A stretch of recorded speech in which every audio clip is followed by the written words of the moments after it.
তো কয়েকদিন ধরে এত পরিমাণে শীত পড়ছিল, তো শীতের কারণে বারান্দায় আর আসা হয় নাই, আর বারান্দার গেটই খুলি নাই, মেন কথা এটা। আর এদিকে মনে করো শীতের কারণে আমার গাছগুলো সব মরে একদম শেষ হয়ে গেছে। শুধু এই গাঁদা ফুলের গাছটা কোনো রকম বেঁচে আছে। আর দেখো 3টা ফুল ফুটছে, এত দারুণ লাগতেছিল। মরা গাছও মানে ফুল ফুটছে, গাছটা বেশি একটা কন্ডিশন ভালো না, তারপরে 3টা ফুল ফুটছে।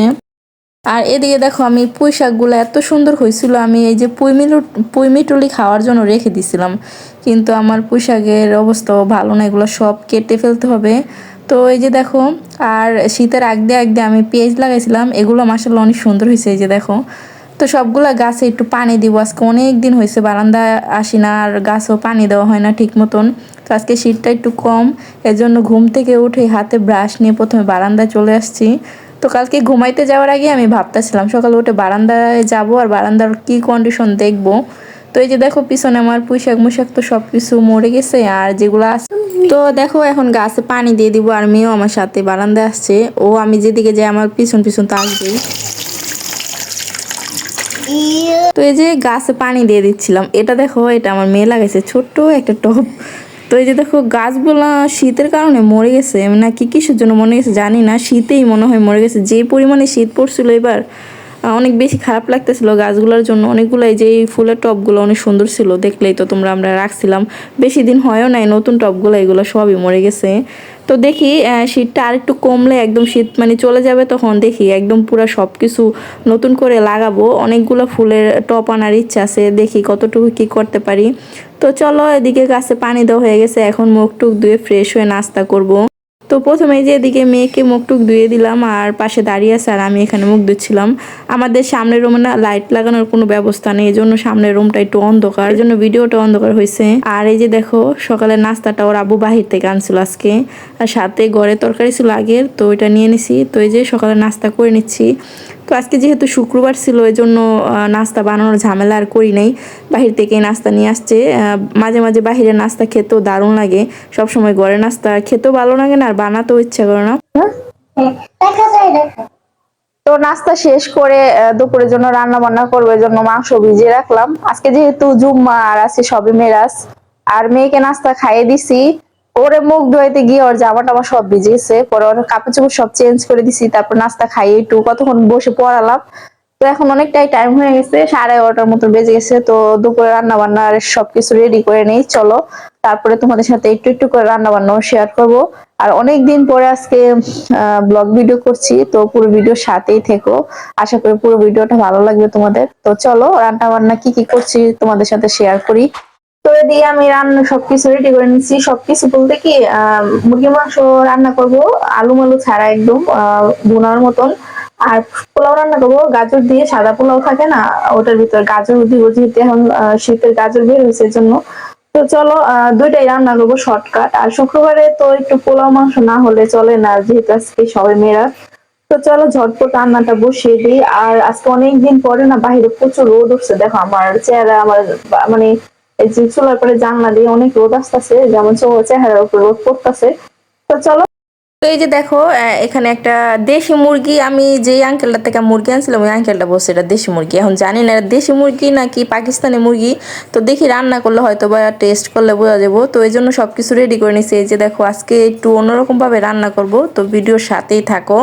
তো এই জন্য দেখো প্রথমে এই যে কড়াইতে তেল দিয়ে দিলাম, তো রান্নাটার জন্য প্রথম আমার বেরেস্তা করে নিয়েছি। এই যে দেখো, কারণ এটাতে আমি বেরেস্তা ইউজ করব, একটু অন্যরকম ভাবে রান্না করব, একই রকম রান্না করতে আমার ভালো লাগে না, আমি একটু ঘুরিয়ে ফিরিয়ে চিকেনটা রান্না করি, এত টেস্টও লাগে আর খেতে খেতে ভালো লাগে না একরকম দেখবে, এজন্য একটু আজকে অন্যরকম ভাবে রান্না করব। তো এদিকে দেখো পেস্টটা ভাজা হওয়ার পরে এখানে আদা রসুন বাটা দিয়ে দিলাম, তারপরে এখানে সব পদের মশলা বাটা, দারচিনি এলাচ লবঙ্গ বাদাম, তারপরে এখানে এই যে লবণ। তো এই মশলাটা আমি সবসময় বেটে রেখে দেই মাংসের জন্য। তারপরে একটু হলুদ ফাঁকি দিয়ে দিলাম পরিমাণ মতো, আর ঝালটা একটু বেশি দেই কারণ এটাতে দুধ ইউজ করব এখানে। তারপরে এখানে টমেটো কেচাপ, আমি না মুরগির মাংস টমেটো কেচাপ না দিলে আমার ভালোই লাগে না, কেন জানি আমার অনেক বেশি মজা লাগে টমেটো কেচাপ দিলে। তো দিয়ে মশলাটা এখন এই যে নেড়ে চেড়ে একটু কষিয়ে নিব। তো মশলাটা কষানো হলে তারপরে আমি এখানে দুধ দিয়ে দিব। দুধটা আমি 2 স্টেপে দিব। প্রথমে এখানে এই যে একটু কষানোর সময় একটু দিলাম, তারপর লাস্টে আবার আরেকটু দিব। তো এই যে দেখো মশলাটা কষানো হলে তারপরে এই যে মাংসটা দিয়ে দিলাম। তো এটা না যখন আমরা খেলাম তখন ফিল হইতেছিল এটা দেশি মুরগির মতন, একটু শক্ত শক্ত। তো জানি না এটা দেশি মুরগি না সোনালী মুরগি, বাট টেস্টটা অনেক দারুণ ছিল। খাওয়ার পরে তো বয়স দিচ্ছিলাম, এই জন্য বললাম। তো যাই হোক দেখো এদিকে মাংসটা কষানোর পরে তারপরে আরও অল্প একটু দুধ দিয়ে দিলাম।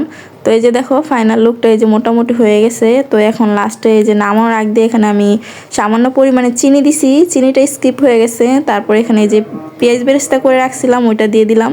তো এভাবে না মাংস রান্নার ক্ষেত্রে পেঁয়াজ বেরেস্তা একটু দুধ এভাবে দিয়ে রান্না করলে একটু ফ্লেভারটা চেঞ্জ হয় আর খেতেও দারুণ লাগে। তো এই যে দেখো ফাইনাল লুকটা দারুণ আসছে না? আর এটা কিন্তু পোলাও দিয়ে অথবা রুটি দিয়ে খেতে দারুণ লাগবে।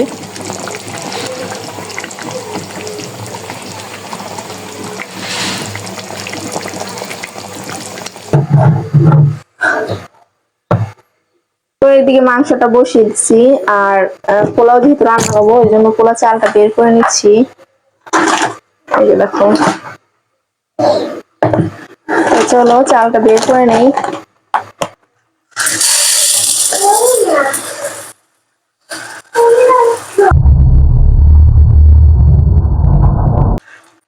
কি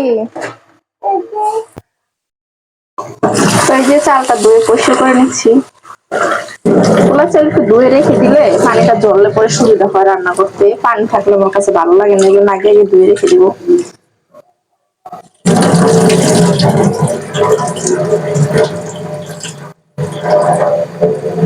এখন আধা কেজির একটু বেশি চাল আছে।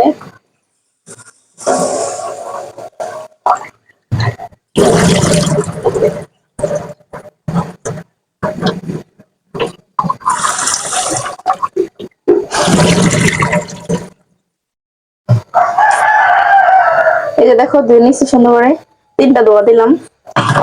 তো চলো এখন মাংসটা হলে তারপর পোলাওটা বসিয়ে দিব। তো এদিকে দেখো এই যে পোলাওটা বসিয়ে দিছি। তো কড়াইতে বেশি হয়ে গেছে নাকি জানি না, কড়াইতে আটবে কিনা। এই যে দেখো একদম সমান সমান হয়েছে। তো আস্তে ধীরে নাড়াচাড়া করতেছিলাম। তো আজকে 2টা স্পেশাল দিন, একে তো জুম্মার দিন, তারপরে সবে মেয়েরা, এই জন্য একটু রান্না বান্না ওদের 2জনের না, মানে আমার হাজবেন্ডের আমার মেয়ের পোলাও বিরিয়ানি এগুলো অনেক বেশি পছন্দ। এই জন্য প্রত্যেক সপ্তাহে একবার হলো ওদের রান্না করে দেওয়ার চেষ্টা করি। তো এদিকে ও হলো গোসল করে আসছে, নামাজে যাই, ওই জন্য পাঞ্জাবির বুতামটা লাগাইতে পারতেছিলাম না, এই জন্য আমি লাগাই দিলাম। আর এদিকে আমার মেয়ে মানে শুরু করছে যে ও যাইবো, ওর দুষ্টামি মানে শেষ নাই। তারপরে ওর আব্বু টুপি নিছে, টুপিও দিব না, মানে ও টুপি নিয়ে নিছে, পরে ওর আব্বু আবার ওরা অন্য একটা টুপি বের করে দিছে। তো যাই হোক ও নামাজ পড়ে আসুক, আর এদিকে আমি গোসল মুসল। তো দেখো গোসল মুসল করে চলে আসছি। তো আজকে আর মাথা ভিজাইনি, কালকে সাব্বু করছে এই জন্য। আর এদিকে দেখো সালাদ নিয়ে নিছি। তো চলো খাবার আগে সালাদটা কেটে রেডি করে নিই, তারপরে দুপুরে খাওয়া দাওয়া করবো। আর শীতের দিনে এরকম সালাদ খেতে দারুণ লাগে। তো চলো খেতে।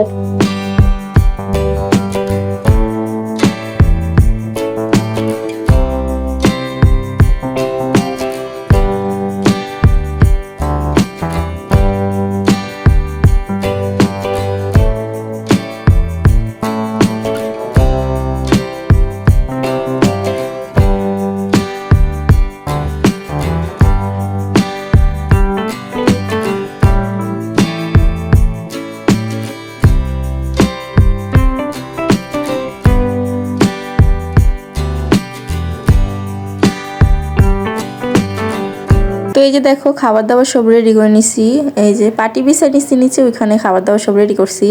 আর আমার মেয়ে দেখো কতটা বেশি খুশি, বললাম না তোমাদের, ও অনেক বেশি পোলাও মাংস খায় কম, বাট অনেক বেশি এক্সাইটেড হয়ে যায়, ছোট মানুষ না, এই জন্য দেখো অনেক বেশি নাচানাচি করতেছিল। তো যাই হোক ওকে ফার্স্টে খাইয়ে দিব, তারপরে আমি খাবো। তো ওর জন্য খাবার আগে রেডি করে তারপরে ওর আব্বুকে দিব। ওর বেশি খিদা লেগেছে, ছোট মানুষ একে তো, আর দ্বিতীয়ত মানে ওর মাংসের গ্রানে বেশি খিদে লেগে যায়। তো যাই হোক ওকে ফার্স্টে খাইয়ে দিব, তারপরে আমরা খাবো। আর ওর আব্বু একটু ওই রুমে কাজ করতেছে এই জন্য। তো চলো মেয়েকে ফার্স্টে খাইয়ে দিই। আর ওর জন্য এই যে লেগ পিসটা নিয়ে নিছি, আমার মেয়ের ফেভারিট লেগ পিস। তো মেয়েকে খাইয়ে যে এদিকে আমিও খেয়ে নিছি। তো আমার তো সবসময় এগুলাই ভালো লাগে, ঠ্যাং, মাথা, কলিজা, গিলা। তো এই যে দেখো গিলাটা আমার মেয়েও লাইক করে, বাট আজকে ঠ্যাং ঠুং এগুলাই নিছি। তো চলো দুপুরে খাবারটা খেয়ে নিই। আর আজকের ভিডিওটা অনেকটাই বড় হয়ে গেছে, তো ভিডিওটা কেমন লাগলো অবশ্য দেখো আর জানিও কেমন হয়েছে। চলো দেখা হচ্ছে নেক্সট ভিডিওতে, সবাই ভালো থেকো, সুস্থ থেকো, আল্লাহ হাফেজ।